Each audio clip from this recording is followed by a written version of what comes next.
Hello, John Bloodworth, Gentleman Crafter here with card layout number 47. This time around, a little creation to say I miss you.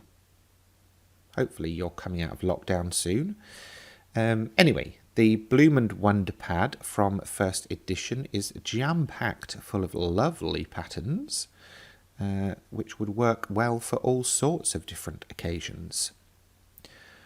Some of the other bits that I will use are coming up. First of all, let's drag that layout out. I've got a couple of circular dies here. I'm not sure which size I was going to use. I've got my stamp pad and acrylic block. I've got this lovely set of stamps and dies from Mama Elephant. I've got a pale pink alcohol marker. And then the papers from the paper pad. So let's get cracking. First up, time to chop some bits out. For the measurements, obviously you will need the card layout itself, which you can download from my blog, gentlemancrafter.com. A description to this particular layout will be available in the description of the video on YouTube. Now, when I stuck this paper down like this, I was like, those whites don't match, so I had a bit of a change of plan and hoped that I still had another sheet of this in the pad, and I did, which was lucky. So I chopped that down to be a full background and switched up the order that I was going to use the papers. I was going to use that pink paper as the little strip, but now it's the big strip.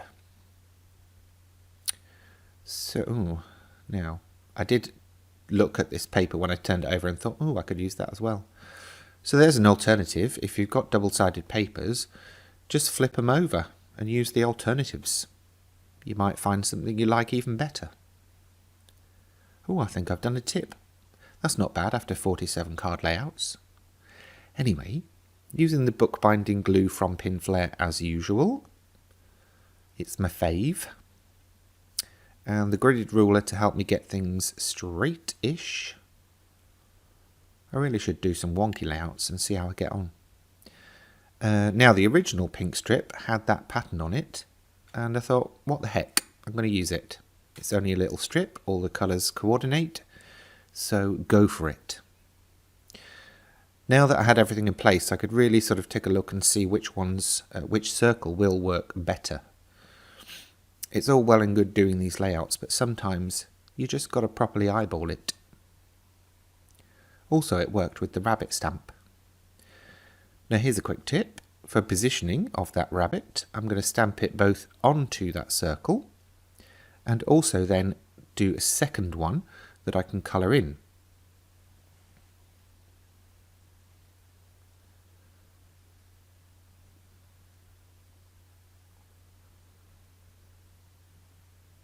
There he is, little rabbit with his blank sign.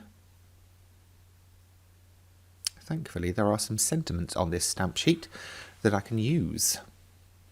I won't bother putting one on the top one because that won't be seen, because I'll be covering it up with Bottom Bunny. Not really sure I should call them that, Bottom Bunny and Top Bunny. Okay. So initially I was going to use my stamp platform that you see there, but for that tiny stamp I thought it might be better to use a little mini acrylic block.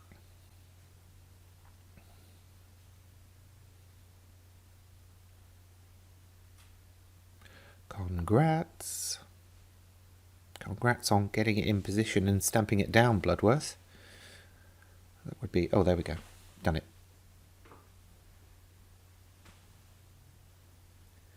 Now, I also stamped out this little scrunched bit of paper, almost like you've been changing your mind about what to write and the sentiment to send.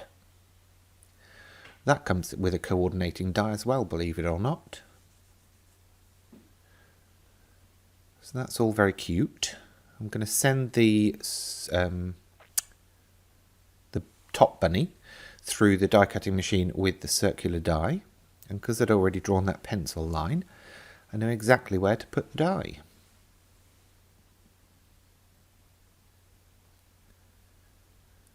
Okay, time for a bit of colouring in, but I am going to make a confession. I absolutely stuffed this up completely by bringing in a whole bunch of other colours, trying to do fancy shading and getting far too clever for my own good. So, whilst I'm showing you the initial stages of this, I will very shortly be doing a quick fade through to the finished result of the second version that I did. There we go. Thank heavens for video editing.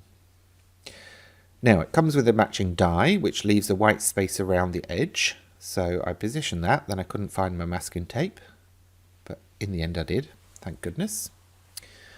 Stuck that in position, and then he's going to go through, he or she, is going to go through the die cutting machine. Now, in the end, I decided not to bother with this scrunched paper ball. Because quite honestly, I'd already changed the sentiment anyway.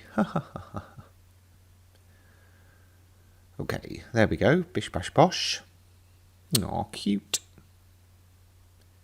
I miss you. Now, where is everything? Okay, so there's the card, there's the panel, there's the bunny.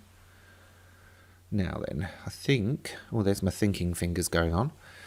I'm going to edge the circular panel, plaque, whatever you call it, with some pink ink.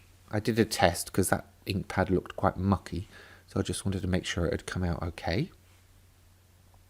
Sponging off with my sponge tool also softens it down a bit, and then sticking it in position.